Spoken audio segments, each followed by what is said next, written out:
Actual में India में reality क्या है लॉ की? कि आज भी लोगों का नजरिया लॉयर्स के प्रति अच्छा नहीं। हम देख रहे हैं कि रेप केसेस कम नहीं हो रहे हैं। और क्या बदलाव ला सकते हैं? अभी ओटीटी प्लेटफॉर्म पर कोई उस पर नियंत्रण नहीं, पेरेंट्स और बच्चे में डायलॉग नहीं रहा। आज शिक्षा देना, एजुकेशन, ये माता पिता का काम है। थ्रेट्स अभी भी बॉलीवुड स्टार्स के पास आते हैं। अभी मैंने तो कहीं पढ़ा नहीं। Recent Baba Siddique murder case and जो लॉरेंस बिश्नोई गैंग का ग्रोइंग इन्फ्लुएंस हो रहा है। फियर साइकोसिस लोगों के मन में जितना ज्यादा पैदा कर सकते हैं वही उनका कैपिटल रहता है। सीबीआई की तरफ से कहा गया कि भाई आप मीडिया से मत बात कीजिए, और जब फैसला था, फैसले के दिन में मुझे मीडिया ने पूछा, mister Nikam, what is your first take? Kasab is not the real accused but the real perpetrators are still in the Pakistan. दूसरा कहने लगा, मिस्टर निकम, आप मानते हैं कि नहीं, ये आपका हार जीत नहीं है, ये आपकी हार है। तीसरा कहने लगा मुझे, क्या निकम जी वो कब लेके आएंगे तुम हाफिज सईद को, जकीर रहमान लखवी को? मैं ऐसा नहीं बोलता कि सरकार को पूछना पड़ेगा, सरकार की परमिशन लूंगा फिर मैं आपसे बात करूंगा। आज पूरे विश्व ने मान लिया कि 26/11 के आतंकी हमले में इंडियन जुडिशरी ने ट्रांसपेरेंट होके न्याय दिया है। किसी ने शक उठाया? तो आपके लिए कौन सा सबसे ज्यादा मेंटली डिस्टर्बिंग और चैलेंजिंग केस रहा? 2 साल की बच्ची पे रेप होना और उसके बाद उनका मर्डर कर देना।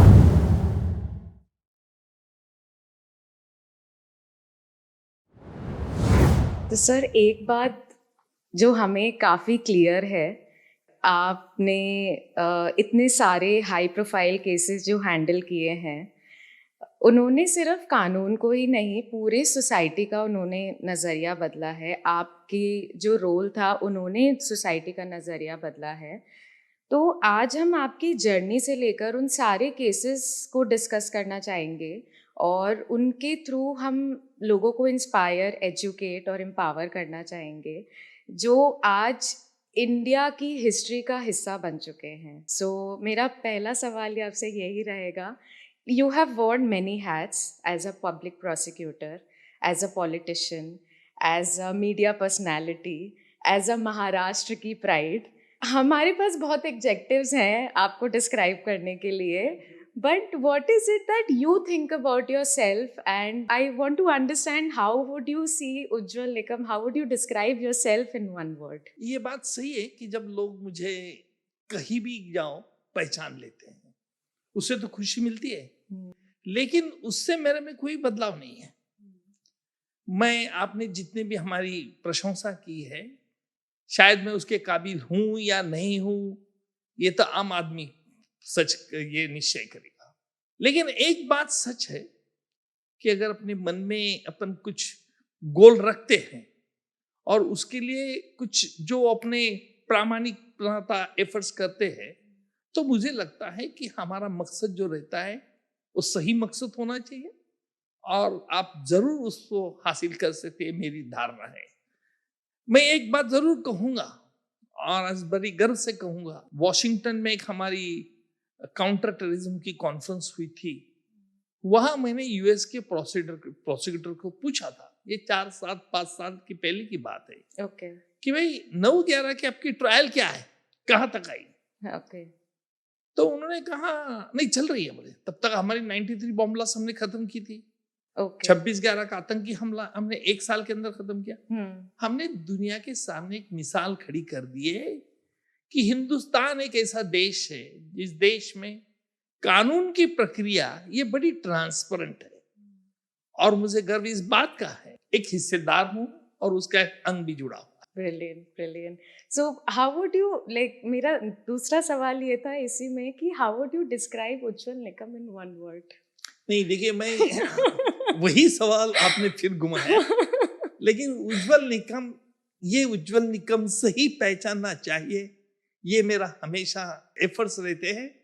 और कहीं मैं उपाधि नहीं लगाता, मुझे तो डॉक्टरेट भी मिली है प्रतिभा पाटिल के हाथ से, और डॉक्टरेट है, मैं कई पद्मश्री है, और कई ऐसे उपाधि मिली है, लेकिन सबसे आम आदमी उज्जवल निकम, ये उज्जवल निकम है, जब पहचानता है तभी मुझे अच्छा लगता है। सो मेरी पहचान यही है कि उज्जवल निकम, और मैं मानता हूं कि मैं सिंपल रहना चाहता हूं और सिंपल ही रहता हूं। आगे चलकर आपको पता चल ही जाएगा कि कितना मैं सिंपल हूं। लेकिन लेकिन जो कानून से खिलवाड़ करते उनके लिए मैं खौफ हूं। होना भी चाहिए और क्या। और सर जैसे अगर हम आपके बचपन से समझना चाहें कि आप जैसे पले बड़े, और तो मैं समझना चाहती हूँ आपसे कि इतने सारे केसेस हैंडल किए, तो आपका पहला ऐसा मोमेंट क्या था जब आपने सोचा कि मुझे लॉ करना है, मुझे पब्लिक प्रोसिक्यूटर बनना है, मुझे देश के लिए करना है, you are a national hero. तो ये भावना कब और कैसे आई? कि कोई इंस्पिरेशन था इसके पीछे, या फिर आई वांट टू अंडरस्टैंड कि क्या रहा था? आपने जो कहा कि इसका राज क्या है, ये कोई राज नहीं है। ओके। मैं तो लॉ पढ़ना भी नहीं चाहता था। अच्छा। क्योंकि मेरी पिताजी की इच्छा थी, इसलिए मैंने तो लॉ में एडमिशन ली। ओके।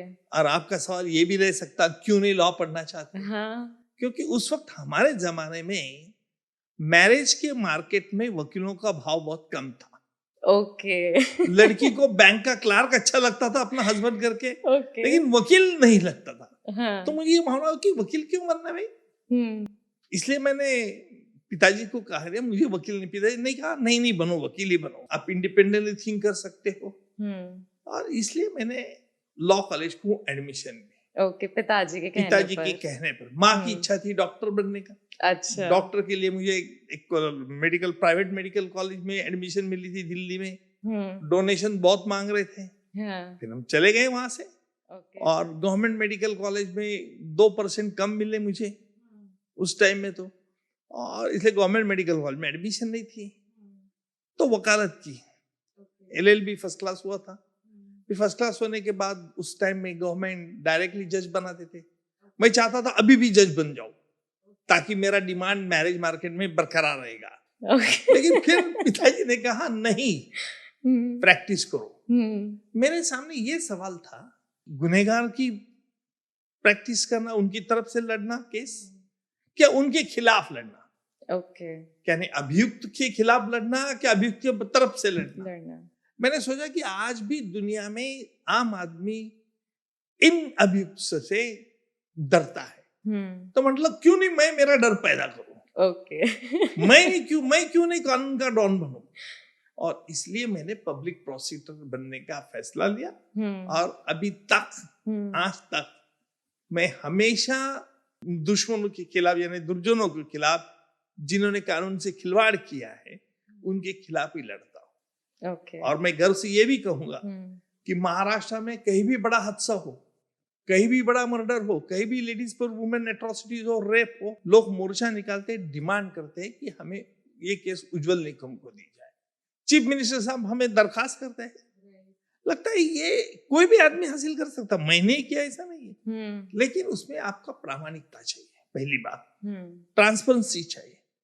तीसरी बात बड़ी इंपॉर्टेंट, सिंसियरिटी पाई चाहिए, और लगन से पढ़ना चाहिए, और दूसरों को पहचानने की ताकत आनी चाहिए, जिसको मैं कहूंगा कि लॉजिकल डिडक्शन आना चाहिए। एब्सोल्युटली। और आई थिंक वो अभी हम देख भी रहे हैं कि अभी I think recent Kalyan rape case में फिर से आपके लिए बोला गया है कि we want Ujjwal sir to be there to fight this case. Going back to the story, कि जलगांव से आप पले बड़े, आपकी जो शिक्षा हुई मराठी मीडियम में हुई, और जब आप बॉम्बे आए तो 93 बॉम्बे अटैक में आपको एज अ पब्लिक प्रोसिक्यूटर बुलाया गया था। मैं ये समझना चाहती हूँ कि अगर कोई इंसान coming from a small city जिसकी मराठी मीडियम में शिक्षा हुई है, he is going to a bigger city like Bombay, जहाँ पर लोगों का कम्युनिकेशन, कल्चर, सब कुछ बहुत डिफरेंट है, तो आपको कभी लगता था कि नहीं, यहाँ पर लॉयर्स जो हैं वो ऑक्सफोर्ड और हार्वर्ड के हैं, और मैं कैसे इधर सरवाइव करूँगा? इस तरीके की कुछ फीलिंग रहती थी? नहीं, शुरुआत में तो रही। जैसे मुझे बॉम्ब ब्लास्ट केस चलाने का मुझे सरकार की तरफ से कहा गया, तो मेरे मन में विचार जरूर आया था कि क्या मैं इनके सामने टिक पड़ूंगा। उनकी हाई फाई इंग्लिश, मेरी मन में पहला सोचना क्या कहना है, फिर उसका मन में ही ट्रांसलेट करना, whether I'll be in a position to face with this so-called big lawyer. So that was a dilemma in my mind. फिर लगा कि नहीं, कॉन्फिडेंस होना चाहिए, क्यों नहीं, हम मराठी में पढ़े तो भी क्या हुआ है, हमारे मदर लैंग्वेज में पढ़े तो क्या हुआ, हम जरूर फाइट कर सकते हैं। कानून का स्टडी तो मेरी बहुत अच्छी थी, इसलिए मैंने कहा कि it is not the knowledge of English that face the success, it is the knowledge of the law that face success. जो कानून से सक्सेस कर सकता है वही आदमी जीत सकता है। इसलिए मैंने कौन से लैंग्वेज में से तुमने पढ़े है, क्या पढ़ा है, इससे मैं कोई मायने नहीं रखता। वाओ वाओ, आई थिंक ये आत्मविश्वास और इस तरीके का माइंडसेट ही है जो हमें रखना चाहिए। और मैं ये यूथ को भी कहना चाहूँगी कि इस तरीके का अगर माइंडसेट रखेंगे तो आगे जाके लाइफ में चाहे हम कहीं पर भी हो आगे बढ़ पाएंगे, अपना नाम बना पाएंगे, जैसे जिस तरीके से आपने बनाया है। मेरा अगला सवाल ये था कि सर, जब आप जलगांव से थे, अटैक बॉम्बे में हुआ था, तो प्रोसीजर क्या रहता है? आई मीन टू चूज कि हाँ हम ये प्रोसिक्यूटर को इस केस में रखेंगे। Does it depend on the experience you had? No, I had no experience during that time. अच्छा, My practice was hardly 10 or 12 years practice. Okay. ये बॉम्ब ब्लास्ट जब हुआ था तब। हाँ, लेकिन जहां तक बॉम्ब ब्लास्ट की मेरी अपॉइंटमेंट है, वो उनका सीआईडी डिपार्टमेंट जो महाराष्ट्र गवर्नमेंट का, they were trying to locate a lawyer from outside Mumbai. क्योंकि बम्बई के लॉयर्स के सभी ने कहा ना कहा कि किसी गैंग का काम चला ही था। ओके। तो उनको इंडिपेंडेंट लेकिन कॉन्फिडेंट, स्टडी, करेजियस ऐसा आदमी चाहिए था। तो बॉम्बे में ऐसे मना कर सकते हैं कि अगर सपोजिटली कोई प्रोसिक्यूटर बॉम्बे के हैं, if they can say no to such cases? That I don't know exactly, but I was approached by the Commissioner of Police, then Commissioner of Police, Mr. Samra, और जब मीडिया ने उनको से पूछा कि आपने उज्जवल निकम को क्यों चुना, तो उन्होंने उनकी स्टाइल में एक बहुत बढ़िया जवाब दिया था। उन्होंने कहा था हम अच्छे वकील को ढूंढ रहे थे और जलगांव में हमें मिले। उसमें मेरी प्रशंसा भी थी और उसमें मेरे पर जो कॉन्फिडेंस उन्होंने दिया उसे मुझे निभाने का एक संधि मिल रही थी। मैंने सोचा, पहले मेरी माँ ने तो कहा कि मत जाओ 93 बॉम्ब ब्लास्ट में, तुम कहाँ घूमेंगे, कहीं कुछ भी बोल सकते तुम्हारा नेचर ऐसा, you are very blunt and outspoken, so that will land you in trouble. मैंने माँ को कहा कुछ नहीं होता, मतलब तू काहे को चिंता कर रहा है, हमने डेस्टिनी में जो होने वाला है वो तो होते ही रहेगा, मतलब आप चिंता मत करो, आपको वैसे तो 2 बच्चे और है, मैं तीसरा हूँ, तो डरने वहां वाले तू काय मजाक कर रहा है, मजाक करता क्या तू मेरे साथ। तो this was in a lighter mood. मेरे पिताजी उस वक्त नहीं थे। My father had a strong desire that I should become a lawyer. Okay. और अगर आज बॉम्ब ब्लास्ट का वो दिखते थे, उसके बाद जब मेरी केसेस के बारे में दिखते हैं तो बहुत खुश होते थे। डेफिनेटली। लेकिन मैंने एक आम आदमी के मन में एक विश्वास पैदा आज कर दिया है कि भाई उज्जवल निकम ये प्रामाणिक रहेगा, कॉन्फिडेंटली केस चलाएगा, ना कहीं से कहीं फितूर होने वाला आदमी नहीं। तो सर, जब आपकी शादी हो गई थी उस टाइम पर? नहीं, शादी तो नहीं हुई थी उस वक्त। ओके, तो फिर कब हुई आपकी शादी? मेरी शादी देखो 90s में हुई। ओके। नहीं सॉरी, तो 93 में बॉम्ब ब्लास्ट हुआ था। हाँ। उस वक्त शादी नहीं हुई थी। फिर अभी उसके बाद? अब मत पूछो कब और तारीख, मैसेज अगर देखेगी पॉडकास्ट तो फिर फाड़ जाएगी। तो मैं बस ये जानना चाहती हूँ कि उनको जब आप, मुझे डेट मालूम है। अच्छा 5 फरवरी डेट मालूम है। वो ठीक है। ठीक है। तो उनको कभी नहीं लगता था कि अरे आप इतने मतलब स्ट्रॉन्ग केसेस आप हैंडल कर रहे हो, तो मैं इनसे शादी करूं कि नहीं? मतलब एक होता है ना दिमाग में कि कभी कुछ हो जाए, और हर लेडी को रहता है कि मेरा जो के पार्टनर है वो नहीं। My wife she is a courageous, she is a very calm and cool. कुछ शख्स ऐसे रहते हैं कि उनके फेस से ही पहचान सकते हैं कि इसका नेचर कैसा है। ट्रू। अभी आपको देखने के बाद मैंने आपका नेचर पहचान लिया। ओके। और वैसे मेरी वाइफ जो है एकदम काम, कूल, स्टेडीली और स्थित प्रज्ञ हम जिसको मराठी में कहते हैं, क्या बोलते हैं? स्थित प्रज्ञ।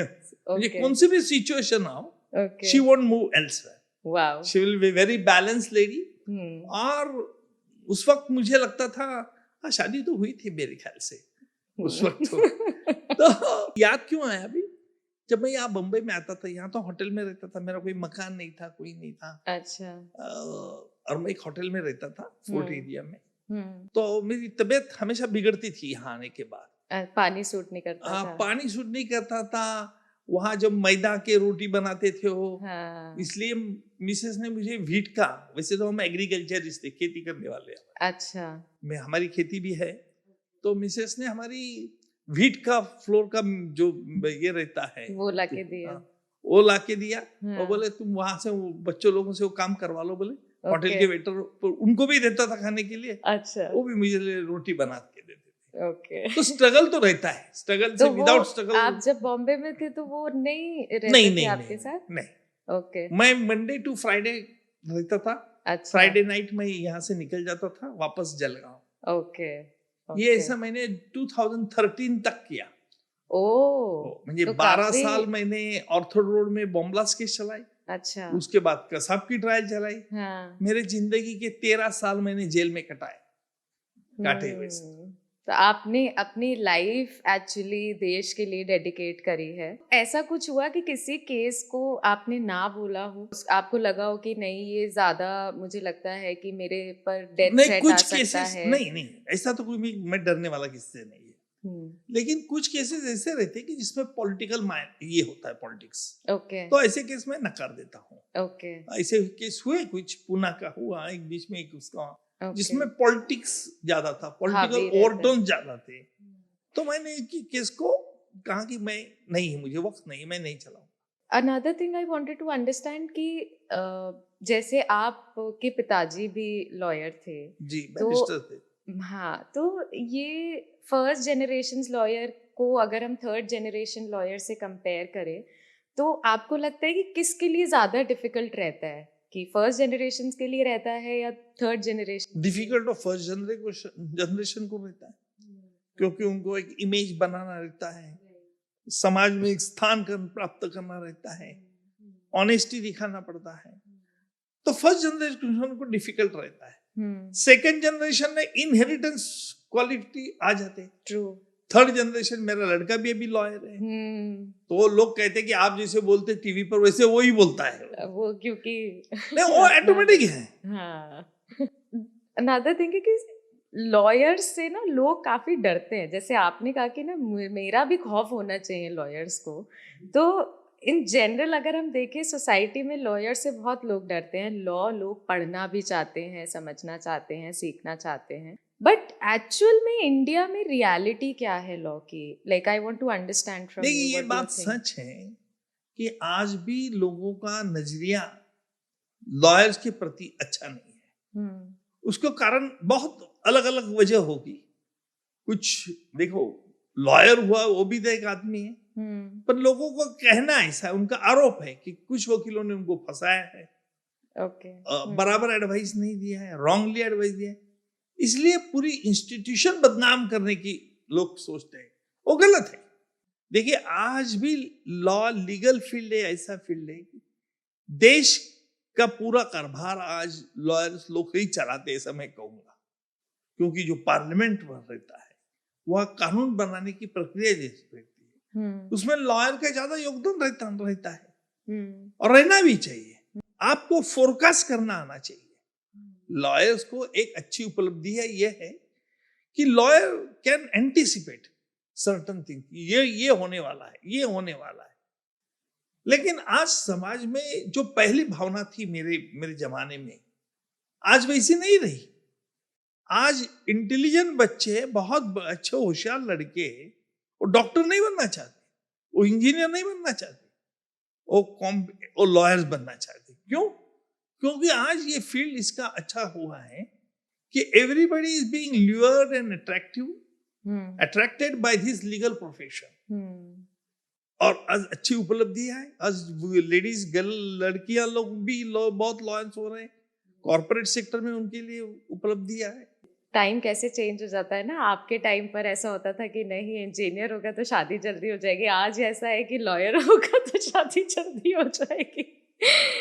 तो ओके, सो सर आपने यूएनओ में इंडिया को रिप्रेजेंट किया था ऑन टेररिज्म, उसके बारे में कुछ बताएं। देखिए, काउंटर टेररिज्म कॉन्फ्रेंस एक हुई थी कि टेररिज्म किस तरह से काउंटर किया जाए, और उस वक्त मेरा ये भी कहना था कि हमें एक कानून ऐसा चाहिए कि जिसके अगर जुवेनाइल कोई बनता है, जुवेनाइल है 18 साल की उम्र के नीचे, अगर कोई टेररिस्ट काम करता है तो क्या उसे बेनिफिट मिलना चाहिए कि नहीं मिलना चाहिए।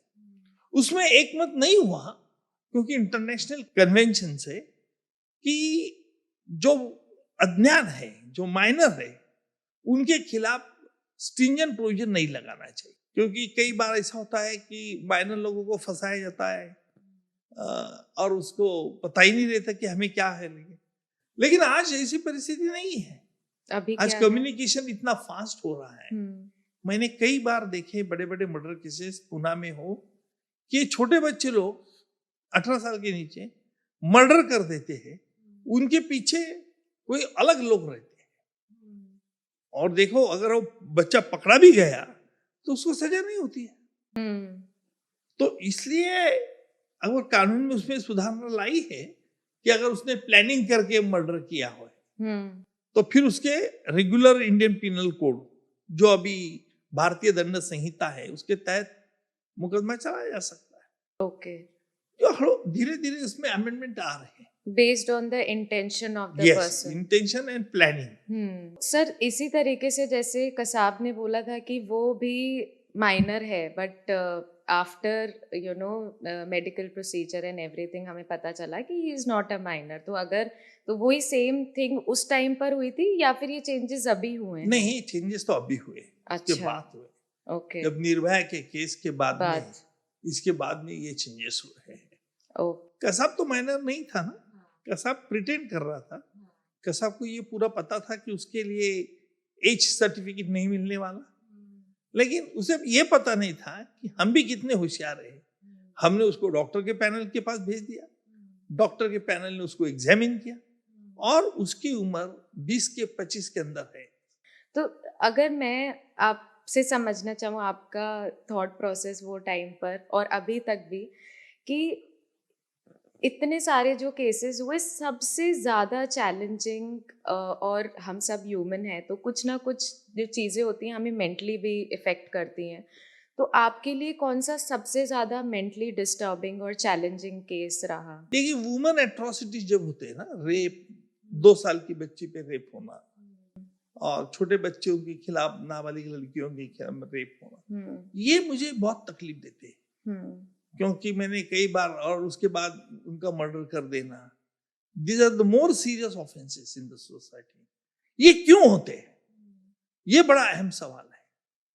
और इसलिए आज मैं हमेशा ये कहता हूं कि हमें ये सोचना चाहिए कि in order to avoid the recurrence of such cases हम क्या मेजर्स कर सकते हैं। सिर्फ कानून से सजा होना इतना ही काफी नहीं है, लेकिन ऐसे लोगों में के दिल में परिवर्तन होना, और ऐसे लोगों की सजा तुरंत होना चाहिए, ताकि देखिए, हम जब डिटरेंस सेंटेंस मांगते हैं, फांसी की सजा मांगते हैं, तो मांगने का हमारा उद्देश्य एक ही रहता है, उसे सजा मिले, और समाज में इस प्रकार घिनौना काम किसी ने करना नहीं चाहिए, इसके लिए इसके एक स्ट्रॉन्ग सिग्नल जाना चाहिए। इसलिए हम फांसी की सजा मांगते, क्या हमें अच्छा लगता है इसलिए हम फांसी की सजा नहीं मांगते। लेकिन ऐसा होता है कि जब ऐसा घिनौना काम कोई करता है शख्स, चाहे वो टेररिस्ट हो, तब उन्हें फांसी की सजा तुरंत देना कानून की प्रक्रिया के माध्यम से बहुत आवश्यक है। सर, जब हम इतने ये सारे चीज़ें कर रहे हैं, फिर भी हम देख रहे हैं कि रेप केसेस कम नहीं हो रहे हैं, तो उसकी क्या वजह है? मतलब और हम क्या सुधार ला सकते हैं इस चीज़ में, कि और क्या बदलाव ला सकते हैं? देखिए, सोच में बदलाव चाहिए। ट्रू। और ये सोच में कैसे बदलाव ला सकते हैं, जिसमें अगर हमने कहा अभी OTT प्लेटफॉर्म पर कोई उस पर नियंत्रण नहीं है, ओके। आज माता पिता बच्चे सब एक ही वो सीरियल देखते हैं, जिसमें जो भी दिखाया जाता वो छोटा किड बच्चा वो देखते, माता पिता भी देखते। ये कहां तक सही है? आज शिक्षा देना, एजुकेशन, ये माता पिता का काम है। वो डायलॉग रहा है कि आज तक, और मुझे लगता है कि आज तक पेरेंट्स और बच्चे में डायलॉग नहीं रहा है। कभी भी आप देखो कि आज पेरेंट्स अपने बच्चे से फ्रेंड्स होके इसे बात करते हैं क्या? नहीं करते। मैं और मेरा लड़का जिसकी शादी भी हुई है, जो उसका वो वकील भी है, पर we talk like a friend. वो कभी उसकी सारी चीजें मुझे बताता है। ओके। अगर किसी की गलती हो, मेरी उसकी माँ की गलती हो तो मुझे बताता, मैं उसकी पत्नी की गलती हो तो उसको बताता हूँ।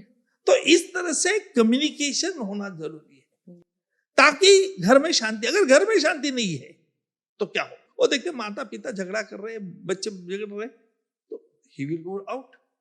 जो कल्चर आज पूरी तरह से नष्ट हो गया है। ओके। क्यों नष्ट हुआ है? उसके लिए कई बार हमारे फिल्म क्षेत्र भी जवाबदार है। क्या अच्छा नहीं, क्या बुरा है, ये दिखाना जरूरी है। आज हम देखते हैं कि चैनल पे कई एक्सीडेंट हुआ, कई घटना हुई, तो किसी को बचाने के पहले ही उसको, आपको अभी आपको कैसे लग रहा है भाई उसको बचाओ पहले? वो नहीं है। मैं सबसे तेज में समाज को तुम पीछे ढोट रहे। और इसलिए आज इलेक्ट्रॉनिक मीडिया की भी ये जिम्मेदारी है कि क्या लोगों को दिखाना, क्या नहीं दिखाना।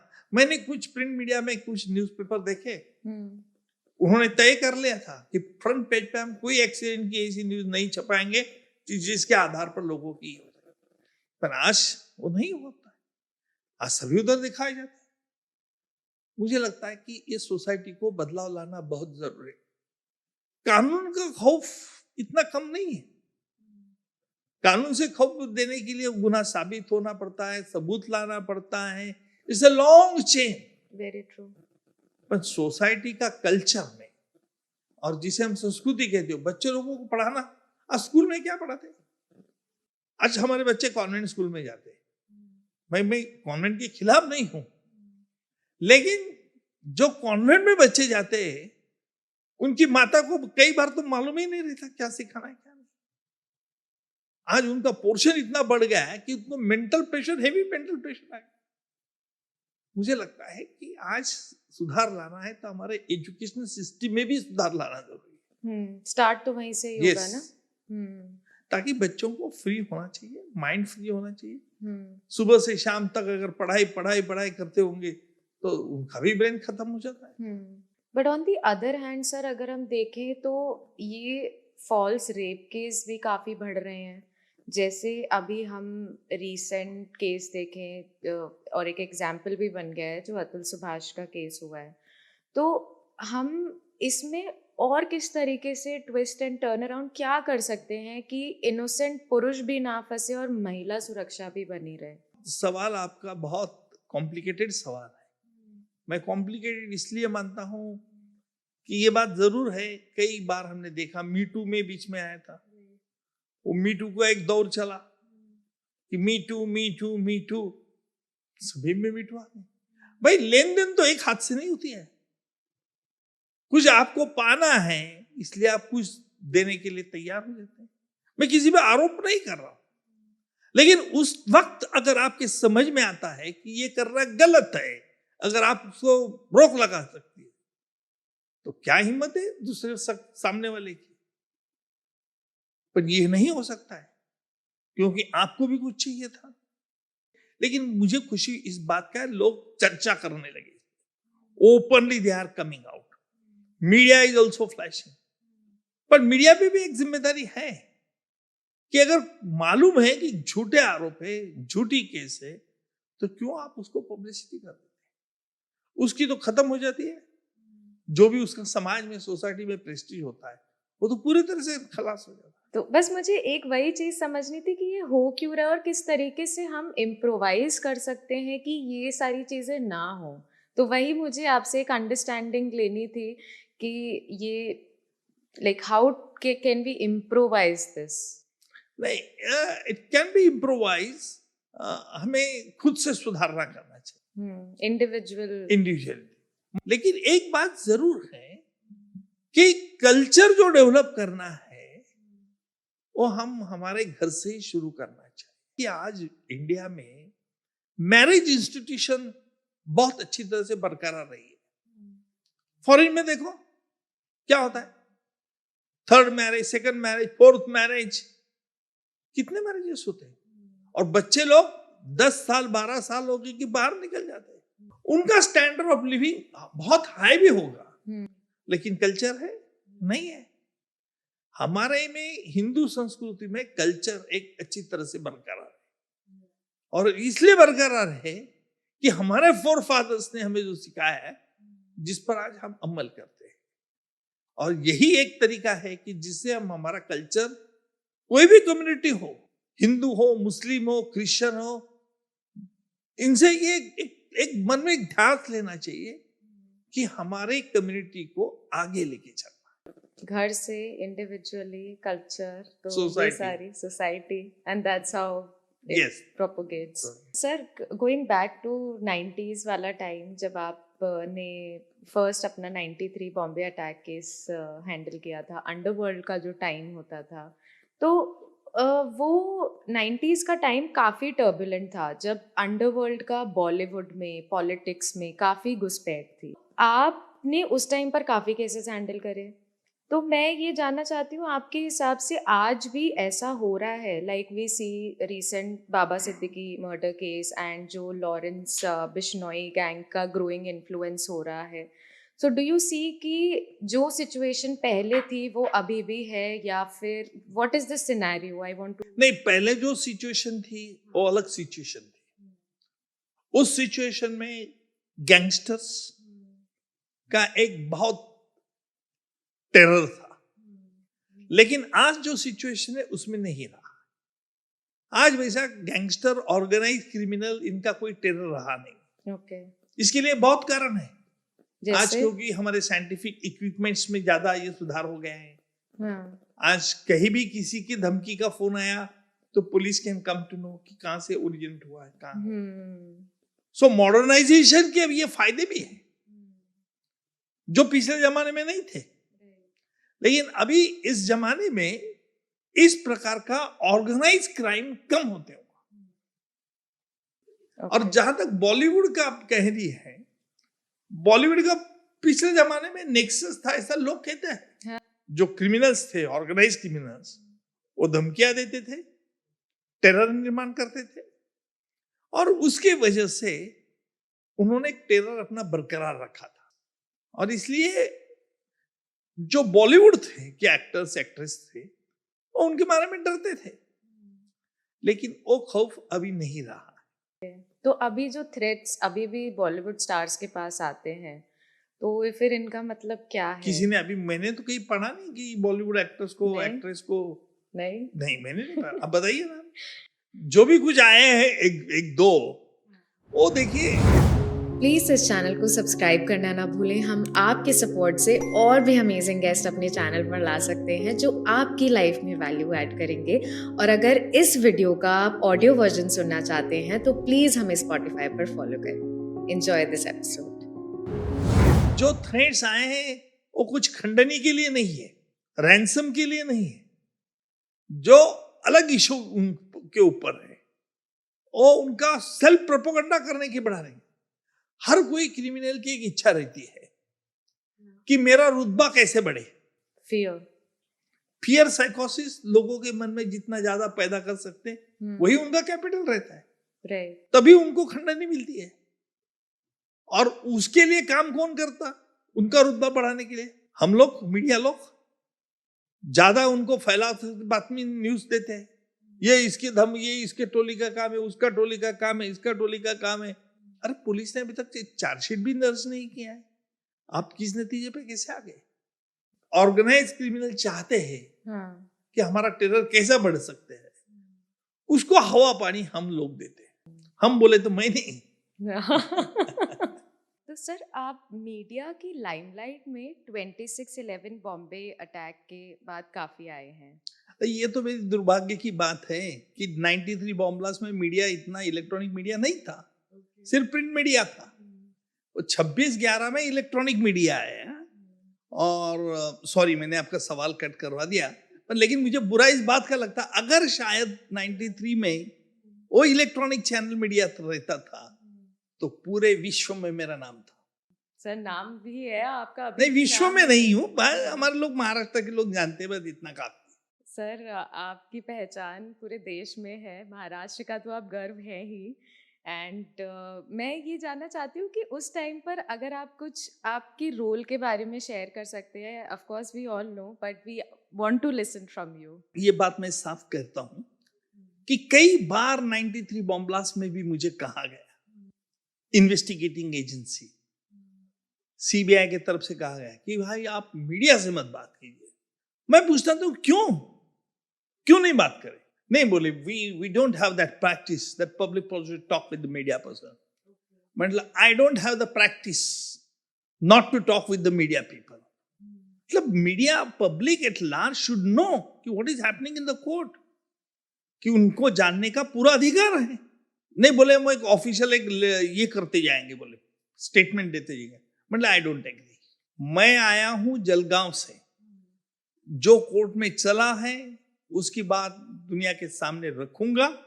हाँ, एक बात जरूर है कि जिसमें कॉन्फिडेंशियलिटी मेंटेन करना है वो मैं बात जरूर है इसके। और मैं नहीं सुनता था, तो कई बार उन्होंने बॉम्बे पुलिस कमिश्नर से शिकायत की। बॉम्बे पुलिस कमिश्नर ने मुझे कहा कि भाई उनका कहना है, मतलब आपको निकालना है क्या? नहीं Mister Nikam, you will be there, but what they are saying that we are informed. मतलब रहने दीजिए, उनको समझ में नहीं आता है। 26/11 के आतंकी हमले के तो मैं पूरी तरह से लोगों को अवगत कर देता था। देखिए, इससे फायदा क्या हुआ? आज पूरे विश्व ने मान लिया कि 26/11 के आतंकी हमले में अजमल कसाब को इंडियन जुडिशरी ने ट्रांसपेरेंट होके न्याय दिया है।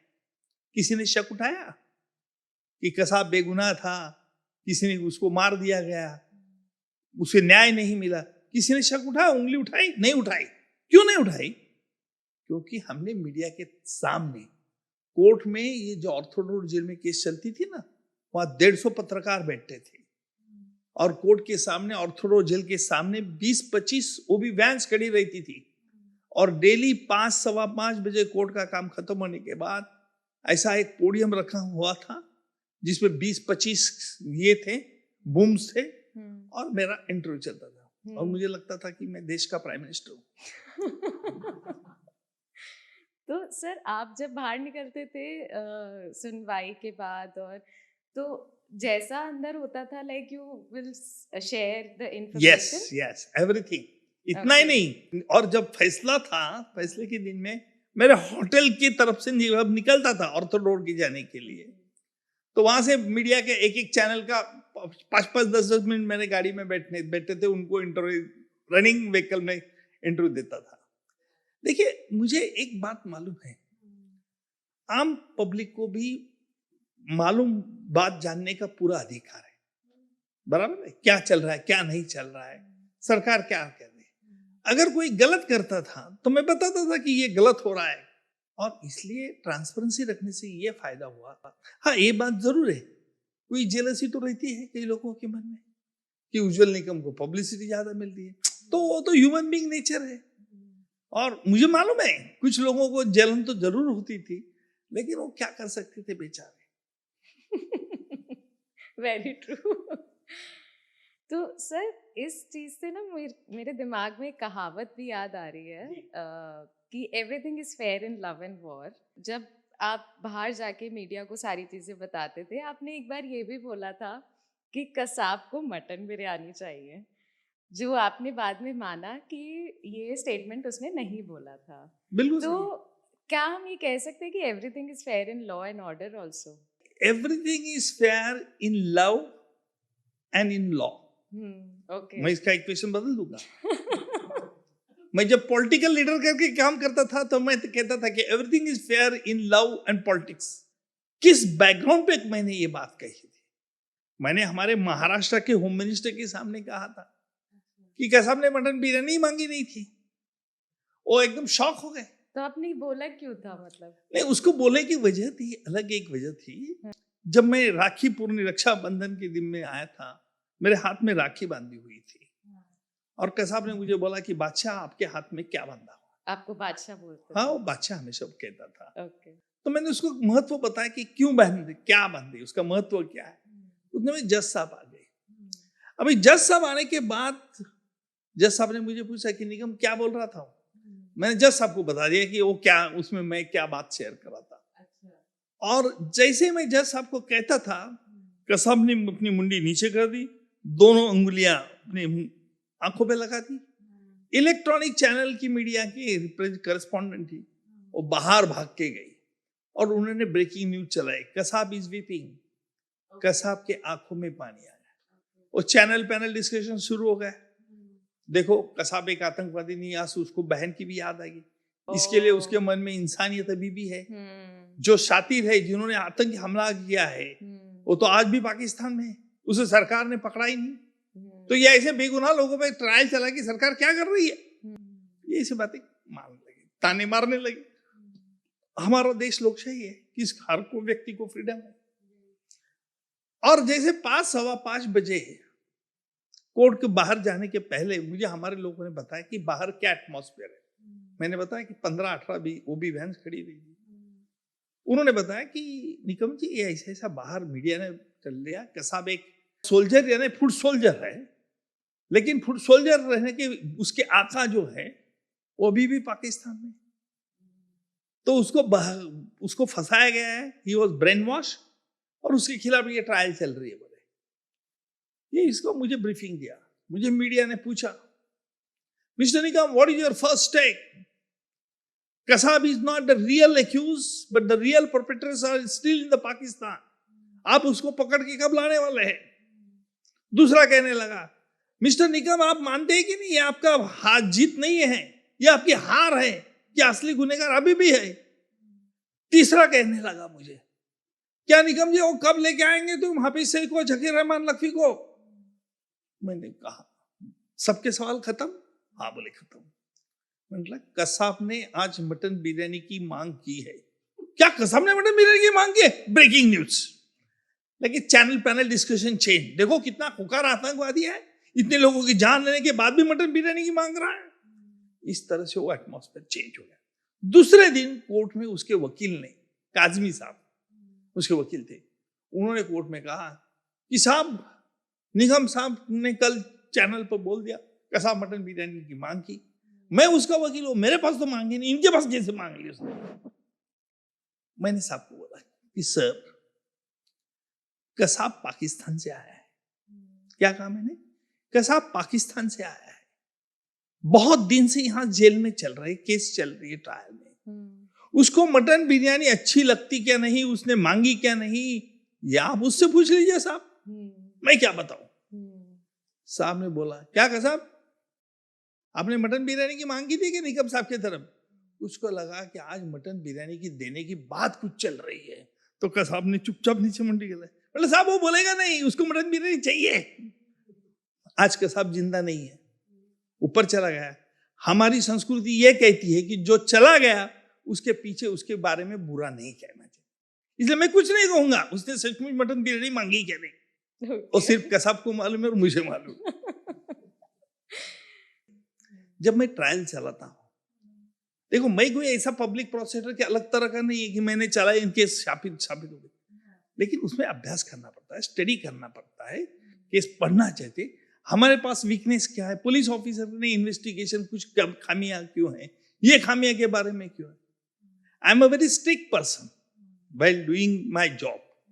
तो उसको विटनेस को सिखाना, कि विटनेस को सिखाना यानी क्या स्टेटमेंट दिया, क्या है, बोलो भाई कैसी घटना हुई, इसके बारे में जानकारी लेना इन एडवांस, ये बहुत इंपॉर्टेंट काम रहता है। और इसलिए लॉजिक से आप एंटीसिपेट कर सकते हैं कि डिफेंस लॉयर क्या तरह से अटैक करना है। और मीडिया, जब से मैं वकील बन गया था तब से मुझे पता है कि मीडिया को कहां तक समझता है और कहां तक नहीं समझता। इसकी जो लक्ष्मण रेखा है ना, वो मैं अच्छी तरह से जानता हूं। इसलिए आपको आश्चर्य ये भी होगा, कभी मीडिया ने किसी को पार्टी दी सुना है आपने? यहां बंबई में है, इलेक्ट्रॉनिक मीडिया ने मुझे बड़ी पार्टी दी थी, वो होस्ट थे, मैं गेस्ट था। अच्छा। हाँ, मीडिया वाले को हमेशा लोग कहते हैं मीडिया वाले लोग पार्टी लेते, नहीं ऐसा नहीं है। मीडिया वाले भी दिलदार रहते हैं, वो भी पार्टी फ्लोट करते हैं, लेकिन किसको फ्लोट करते हैं? जिनसे वो बात कर सकते हैं। राइट। और मैं तो हमेशा ओपन रहता हूँ, कहीं भी मीडिया वाले ने फोन किया तो मैं तुरंत उसको जवाब देता हूँ, क्या है क्या नहीं है। मैं ऐसा नहीं बोलता कि सरकार को पूछना पड़ेगा, सरकार की परमिशन लूंगा फिर मैं आपसे बात करूंगा, मैं नहीं कहता। मैं खुद इंडिपेंडेंट मानता हूँ। I am not a employ of the government, I am not a prosecutor. जो कोर्ट में सत्य है वो बोलना, और चाहे अभियुक्त के तरफ से भी होगा वो भी बोलना, लेकिन अपनी इमेज, हमारी जुडिशरी की इमेज क्लीन बरकरार रखना। काफ़ी रीसेंट केसेस भी आए जिनका अभी तक पता ही नहीं है। For example Sushant Singh Rajput death case, तो उसमें आपका क्या कहना है?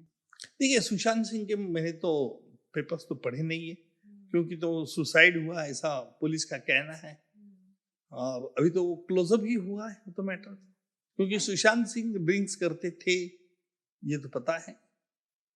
उस दिन वाकया क्या हुआ क्या नहीं हुआ इसके बारे में मुझे कोई जानकारी नहीं। बड़े मर्डर केसेस जो टेररिस्ट से रिलेटेड है, जो वुमेन एट्रोसिटी से रिलेटेड है, जिस क्राइम से समाज में अशांति निर्माण हुए, ऐसे केसेस चलाता हूँ। We have understood your journey as a public prosecutor. How were you like, and still your mindset, your thought process.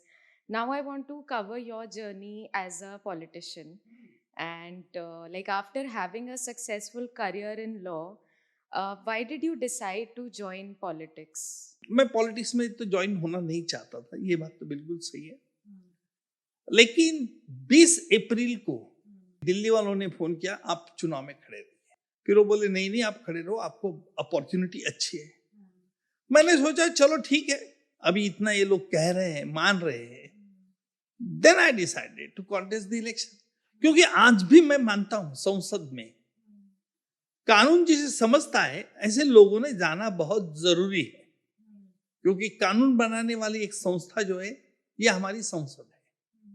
अगर संसद में अच्छा सांसद रहे तो काम देश के लिए अच्छा कर सकता है। आज भी मैं मानता हूं कि गुनहगार हस्तांतर कानून जो है, जिसे हम एक्स्ट्राडिशन ट्रीटी कहते हैं, उसमें कुछ बदलाव लाना बहुत जरूरी है। क्योंकि दो देश, दो कंट्री अगर दोस्त है, उनमें एक्स्ट्राडिशन ट्रीटी होती है, तो क्यों वक्त लगता है 5-5, 7-7 साल उस गुनहगार को, जो हमारा देश का नागरिक हो, भाग जाता है, उसको हम नहीं ले आ सकते। तो एक्स्ट्राडिशन से फायदा क्या है? और इसलिए इसमें कुछ सुधारना लाना जरूरी है। और मैं सोचता था कि मैं संसद में जाके इस पे आवाज उठाऊंगा। Why not Congress? भाजपा ने मुझे इनवाइट किया, इसलिए भाजपा से ज्वाइन हुआ। भाजपा एक बड़ा नेशनल पार्टी है और जो हमारे देश के लिए बहुत अच्छा काम कर रहा है, ऐसा मैं मानता हूं, और इसलिए आई सिलेक्टेड भाजपा पार्टी। और कांग्रेस से इनवाइट करते तो मैं नहीं ज्वाइन होता था। एंड आपको जो टिकट मिला वो मुंबई नॉर्थ सेंट्रल से मिला था, जिसका हिस्टोरिकली देखा जाए तो कांग्रेस का वहां पर काफी दबदबा है। देखो, मैंने स्ट्रॉन्ग फाइट दी वहां। मैं पहली बार खड़ा था, मैं तो मुंबई का रहिवासी भी नहीं था। मैं 2013 में मेरे बच्चे की शादी होने के बाद यहाँ घर लिया, नहीं तो मेरा घर भी नहीं था मुंबई में। और इतनी फाइट दी कि 15-16 हजार से तो ये हार गया मैं। और उस वक्त थोड़ी अवधि और मिलता था हमें, क्योंकि 28 अप्रैल को मुझे उन्होंने टिकट अनाउंस किया और 18 मई को प्रचार बंद हो गया, कैंपेन बंद हो गया।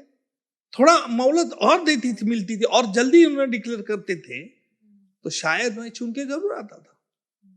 लेकिन अभी वो कहो डेस्टिनी में हारना ये लिखा था, और ये वकालत मेरा शुरू रखना डेस्टिनी में था। मुझे इसमें भी खुशी है। वहां जाता तो बात अलग थी, यहाँ आए तो अच्छा ही है। So as a politician, अगर आप ये मुंबई नॉर्थ सेंट्रल फिर से अगर आप, and I wish you all the luck and कि आप जीते आए, क्योंकि हमने देखा है आपकी जर्नी, आपका काम। तो अगर आप आते हैं तो सोसाइटी में किस तरीके से बदलाव, जो कुछ अगर 5 चीजें जो आप हमारे साथ शेयर कर सकते हैं? नहीं, अभी देखो, मैं आता था फिर करता था, इसमें कोई मतलब नहीं। क्योंकि मैं अगर ऐसा कहूंगा मैं आता तो ये करता था, तो वो जो चुन के आई है वो नहीं लाएगी क्या? और मैं ये क्यों पत्ते खोलूं कि मैं ये करूंगा था, फिर वो कहेगी मैंने किया, फिर मुंह क्यों खरीदी। अच्छा, अभी आपको सीक्रेट्स रखने हैं। कुछ राज की बात राज रहने दो। ये भी ठीक है। नेता, एक मजे की बात कह रहा हूं आपको कि एक वाले महाराष्ट्र के नेता ने, मैं जब चुनाव में खड़ा रहा था तब उन्होंने कहा था कि कसाब की गोली से करकरे जी और कामटे जी शहीद नहीं हुए। उनका कहना था कि कोई आरएसएस का स्वयं इंस्पेक्टर ने गोली मारी। कितना झूठा बयान। अरे जिस पाकिस्तान ने कसाब के बारे में कोई शक नहीं कहा, कोई डाउट नहीं निर्माण किया, और वही ये वाले लोग ऐसे करते। मुझे शर्म आती थी उसकी कि क्या लोग पॉलिटिक्स में किस देश की सुरक्षा, अगर पाकिस्तान से इसका अगर फायदा लेते थे तो पाकिस्तान से हम क्या जवाब देते थे। लेकिन उनके दिमाग में ये भी नहीं था कि हम क्या बोल रहे हैं उसे पाकिस्तान देश क्या उठाने वाला फायदा।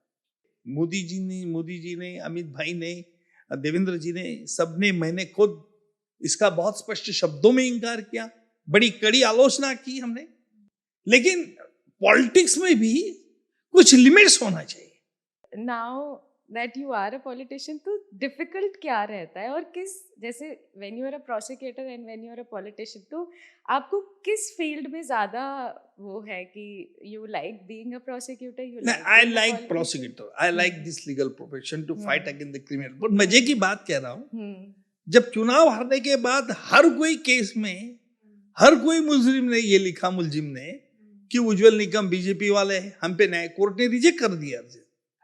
अरे भाई, वो जब प्रोसिक्यूटर काम करता हूं तो बिल्कुल अलग तरह से काम करता हूं, वहां पॉलिटिक्स कोई चलता नहीं। और ये भी कह रहा हूं डंकी की चोट पे कि मैं अगर जब प्रोसिक्यूटर रहता हूं, कोई भी पार्टी का कोई भी रहो, और उसने गुनाह किया है तो मैं उसको जरूर सजा करने में ये करूंगा। मैं इतना स्ट्रिक्ट हूं और ये सभी को पता है। ऐसा नहीं है कि ये मैं पब्लिक प्रोसिक्यूटर होने के कारण ये पॉलिटिकल पार्टी को फेवर करूंगा, इसको अनफेवर करूंगा, ऐसा नहीं है। जिसके खिलाफ सबूत है उसको सजा जरूर होगी। और डिफिकल्ट क्या रहा है कि कोर्ट में दलील देना या पब्लिक, नहीं, कोर्ट में दलील देना डिफिकल्ट नहीं है। ये पॉलिटिक्स में दलील करना बहुत कठिन, क्योंकि झूठे झूठा हंसना, करना, हंसना, झूठे झूठे आश्वासन देना कि हाँ कर दूंगा, देखूंगा, करूंगा। लोग भी कुछ भी प्रॉब्लम लेके आते हैं। अभी भी, आज भी लोग कहते, कोई बाहर भारत के कई कई राज्यों से फोन दे, भैया हमारा ये हो गया, हो गया। अरे भाई, मैं यहाँ बंबई में हूँ, वहां का क्या काम करूँ, और लीगल मैटर तुम्हें बदल सकता है। पर ये लोगों को लगता है कि पॉलिटिकल लीडर यानी 24 आवर्स अपना ही सर्वेंट है। आज इमेज ऐसी बन गई है। क्यों इमेज बन गई है? क्योंकि झूठे लोग कहते हैं, झूठे आश्वासन दिए गए, इसलिए लोगों को लगता है। इसलिए मैं साफ तौर पर कहता हूं कि ये काम होगा क्या नहीं होगा, और जितना मुझे कर सकता हूं लीगली उतना तो जरूर करूंगा। और सर, आज के लॉयर्स, जो यंग लॉयर्स हैं, जो यंग पॉलिटिशियंस हैं, उनके लिए कुछ अलग स्किल सीखने की उनको जरूरत है आपके हिसाब से? यंग पॉलिटिशियंस को यस, कि भाई झूठे आश्वासन मत दो, किसी को फंसाओ मत। जो होगा वो होगा, आपसे फोन करना है फोन करो, उसको बताना कि होता है। अभी कुछ 10 दिन पहले कुछ लेडीज मेरे पास आई, उन्होंने कहा कि भाई MMRD की कुछ प्रॉपर्टी का है, उनको अच्छी जगह नहीं मिली, उनकी वे IAS ऑफिसर कमिश्नर है, उनसे फोन की, कुछ राधा नाम की IAS ऑफिसर है, male person, senior IAS officer. मैंने कहा उनको मेरे पहचान वाले तो नहीं है। नहीं सर, आपका नाम काफी, आप फोन करो। यार मतलब आप MP साहब को बैठो, अभी जो चुन के आए MP उनको बैठो। नहीं, आप ही फोन करो, ऐसा करो। मैं टालने की कोशिश कर रहा था। मैंने जब देखा कि उनका विश्वास मेरे प्रति अटल है, इसलिए मैंने बोला कि उनका नंबर लाओ। उन्होंने नंबर लाया, मैंने फोन किया, मैंने यही कहा, मैं उज्जवल निकम बोल रहा हूँ साहब। हाँ बोलिए निकम साहब, बोलिए। मतलब आप पहचानेंगे नहीं होंगे मुझे, मैं मेरी पहचान नहीं आपकी पूरी हमें मालूम है, पर अगर उस आपको देखेंगे तो भी जरूर। He gave very good response. He said that I will try. आपका रेफरेंस है तो मैं जरूर काम करता हूँ. अगर उस जगह में नहीं लोकेट होता तो मैं दूसरी जगह देखने की कोशिश. आप चाय पीने को आइए बोले बांद्रा ऑफिस में. ये क्यों हुआ? ये इसलिए हुआ कि अगर मैं बोलता मैं स्पेशल पब्लिक प्रोसिक्यूटर बोलता हूं, आप जरा वो देख लीजिए साहब, बोलेंगे हाँ ठीक है देख लेते हैं हम. So you have to adopt a tone, right, communication mode. उससे आपका काम हो जाता है. मैं यूथ के लिए एक आपसे एडवाइस लेना चाहूँगी, अपने लिए भी, कि आपकी जो जर्नी है वो काफ़ी फियरलेस रही है. आप कहीं किसी से डरते नहीं हैं, कहीं यू आर लाइक पुष्पा. सो मैं यही समझना चाहूँगी एक लेसन जो हमेशा आपके साथ रहा है. देखिए, straight forwardness is the important thing. जो भी मन में है स्पष्ट भाव से बताना चाहिए. देखिए, मैं कहता हूं ये बताने में एग्रेसिव नहीं चाहिए, हम्बलनेस चाहिए. नंबर 1. अगर तुम एग्रेसिवली बताओगे तो कोई भी सामने वाला कहे he is a egoist. Nobody should stamp you कि आप इगोइस्ट है. बट आराम से धीरे से उसको बता सकते हैं. At some time you have to become very stern, you have to take stern action. मेरे पुलिस ऑफिसर, मैं इतने बजे मेरा टेम्परेचर बढ़ जाता है, पर तुरंत 2 मिनट के बाद वो किस्सा खत्म होने के बाद कूल डाउन. कैसे करते हो आप? नहीं करना पड़ता है, क्योंकि सामने वाला को ऐसा फील जरूर होना चाहिए कि ये मेरी गलती की वजह से ही is being firing us. But at the same time after 5 minutes he must realize कि I am equally his friend also. फिर उसका जो एक उसकी इमेज है ना वो बरकरार रही थी खुद की. तो ये आपको एक्सपीरियंस के साथ डेवलप हुआ है? एक्सपीरियंस के साथ ही डेवलप होना है. अगर तुम एक ही एंग्री मूड में रहोगे तो he will feel it offended. They have also reputation, they have also Prestige in the society. इसलिए मैं मेरे साथ कोई जूनियर नहीं रहता. मेरा लड़का भी मेरा जूनियर नहीं है. I don't keep any junior lawyer. इसीलिए क्योंकि सामने वाला का मैं जब करता हूं, मेरे पुलिस ऑफिसर की उनकी जब कोर्ट मार्शल करता हूं उनका, तब उनका किसी के सामने इंसल्ट नहीं होना चाहिए. That I take precaution. और फिर देखिए, गलती किससे नहीं होती, मेरे से भी गलती होती, but you must have been open hearted. तुम्हारी गलती तुम्हें समझ में आना चाहिए. And if you are really committing mistake you should say sorry. क्योंकि अंग्रेजों ने हमें 2 शब्द अच्छे सिखाए हैं, एक प्लीज एंड सॉरी. और इस संभलने से अगर तुम कहोगे किसी को तो मैं मानता हूं कि कोई भी आप पर गुस्सा नहीं करेगा. right. कुछ काम करना तो प्लीज. गुस्सा है क्या कर रहे हैं, sorry. Wow. What you just did. These are the 2 good words I always like. And every youth should adopt these 2 words. Thank you so much sir, अपना valuable time हमें देने के you, लिए. Thank you very much. And अपनी journey हमारे साथ share करने के लिए. नहीं होते तो आई थिंक हमारा ये फर्स्ट ऑफलाइन पॉडकास्ट इतनी जल्दी हम लोग नहीं कर पाते. तो thank you so much. We are very grateful for your presence. Thank you.